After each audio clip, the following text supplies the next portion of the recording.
Uganda দেশটার নাম শুনলেই আমরা হাসাহাসি করি, নানান হাসি ঠাট্টায় দেশটার নাম আমরা ব্যবহার করি। সেই উগান্ডায় টি-20 বিশ্বকাপে নিজেদের দ্বিতীয় ম্যাচে পাপুয়া নিউ গিনিকে হারিয়ে ইতিহাস সৃষ্টি করল। জিম্বাবুয়েকে হারিয়ে বিশ্বকাপ খেলতে আসা উগান্ডা শুরু থেকেই ভয়ডরহীন ক্রিকেটে বিশ্বাসী। প্রথম ম্যাচ আফগানিস্তানের সাথে বাজেভাবে হেরে শুরু করেছিল উগান্ডা, কিন্তু দ্বিতীয় ম্যাচেই ঘুরে দাঁড়ালো তারা।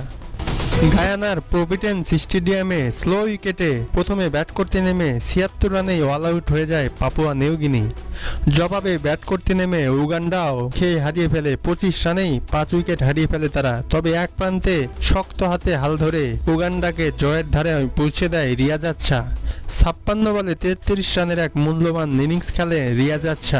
গায়ানার প্রভিডেন্স স্টেডিয়ামের এরকম স্লো উইকেটে এরকম শক্ত মানসিকতার পরিচয় দেওয়ার কারণে একটা ধন্যবাদ পেতেই পারে রিয়াজ আচ্ছা।